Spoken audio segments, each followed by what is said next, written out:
ज़ाहिरी, मैं यहाँ के एक मस्जिद है जामे मस्जिद, वहाँ के इमाम साहब हूँ, इमाम ख़तीब हूँ। मैं मौलाना बदरुद्दीन साहब जो चंद दिन पहले आसाम के मुसलमानों से अपील की है कि कुर्बानी ना करें, गाय की कुर्बानी ना करें, क्योंकि ये हमारे गैर मुस्लिम भाइयों की आस्था है, वो लोग गाय की पूजा करते हैं। तो मौलाना बदरुद्दीन साहब जो हमारे MP है, हम उनकी इज़्ज़त करते हैं, इसमें कोई शक नहीं है, लेकिन उसका मतलब ये नहीं है कि हम उनके हर एक बात को मानें। उन्होंने जो कहा है, जो मुसलमानों से अपील की है कि गाय की कुर्बानी ना करें, ये मौजूदा सरकार, जो इस सरकार को BJP सरकार को खुश करने के लिए और उनकी आवभगत के लिए उन्होंने ऐसा किया है। मौलाना की इस तरह की गैर जिम्मेदाराना बयानबाजी से, जो इस तरह वो बयानबाजी करते हैं, ये एंटी इस्लामिक मुस्लिम विरोधी जो जितने तंजीम हैं, जितने संगठन हैं उनके जुल्म व ज़्यादती मुसलमानों के ख़िलाफ़ और ज़्यादा होते हैं।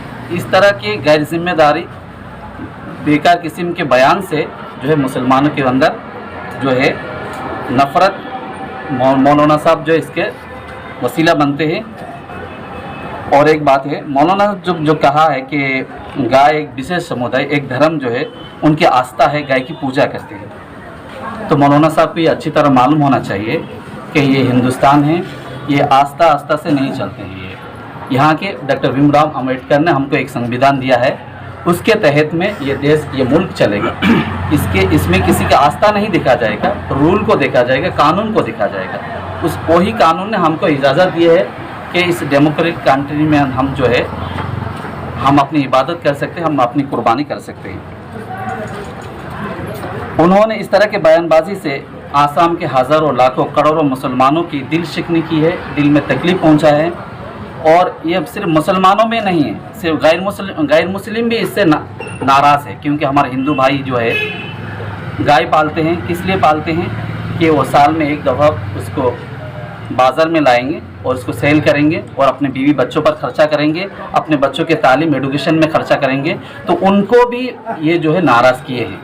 तो मौलाना साहब तो इस तरह नहीं करना चाहिए और ये अपने काम करना चाहिए जो उनका करने का काम है। हम जो उनको 3 मरतबा MP बनाए हैं, उनको इलेक्शन टू इलेक्शन धुबरी में देखते हैं हम लोग, उसके बगैर हम नहीं देखते हैं। और इस तरह बयानबाजी करके वो सिर्फ ये करना चाहते हैं कि हमारी सियासत बाहर में जाए। तो हमारा जो है बदरुद्दीन साहब ने और एक बयानबाजी किए हैं जिसकी कोई हकीकत नहीं है, जिनका ताल्लुक़ न कुरान और हदीस से है, क्योंकि उन्होंने एक गैर जिम्मेदाराना बयानबाजी की है जो नहीं कहना चाहिए। उनको पहले कुरान हदीस पढ़ना चाहिए था। उन्होंने कहा कि हमारे पूर्वज यानी हमारा आबा व अजदाद, हमारे बाप दादा पहले हिंदू थे, तो इनको कुरान सुनना पढ़ना चाहिए था। हम बदरुद्दीन साहब के बात मानेंगे या अल्लाह रसूल के बात मानेंगे? हम अल्लाह रसूल के बात मानेंगे। अल्लाह रसूल के अपोजिट में, उनके ख़िलाफ़ में जो भी आए उसको उठाकर पीछे डालेंगे हम। हमारे पूर्वज हिंदू नहीं थे। कुरान हमारा हदीस बताते हैं, रसूलुल्लाह सल्लल्लाहु अलैहि वसल्लम ने फरमाया, कुल्लु मौलूदिन यूलदु अला फित्रतिल इस्लाम, यानी हर बच्चा मज़हब इस्लाम में पैदा होता है। व अबवाहु युहव्विदानिही अव युनस्सिरानिही, कि उनके माँ बाप उनको यहूदी बना देता है, क्रिश्चियन बना देता है, या दूसरे कास्ट में बना देता है। तो मौलाना बदरुद्दीन साहब जो है कुरान सुनना पढ़ना चाहिए, उसके बाद जो है अपनी मुंह खोलना चाहिए। हमारे आबा तो जो लोग इस्लाम कबूल करते हैं उनका घर वापसी होता है, क्योंकि ये बात तय है और हमारा आस्था है, हमारा अकीदा है, हमारा बिलीफ है कि दुनिया में जो पहला शख्स आया है वो हज़रत आदम अलैहिस्सलातु वस्सलाम। तो पूरे जितने भी कायनात के अंदर जितने भी इंसान है, जितना मानव जाति है, वो पूरे के पूरे उन्हीं से आए हैं। तो उन्हीं के औलाद में से तो अगर कोई अलग से इस्लाम में आता है तो उनका घर वापसी होता है। उसको हम ये नहीं कहेंगे कि हमारा पूर्वज जो है हिंदू थे, बदरुद्दीन साहब के रहेंगे ऐसा। तो इस तरह की बयानबाजी वो नहीं करना चाहिए। एक आलिम होने की हैसियत से वो अपनी कुरान को पढ़ना चाहिए और सुन्ना रसूलुल्लाह के हदीस को पढ़ना चाहिए। उसके बाद मुंह खोलना चाहिए। अगर मालूम नहीं है तो उलमा किराम के साथ बैठना चाहिए, उसके बाद ही वो इस तरह की टिप्पणी करना चाहिए। ठीक है।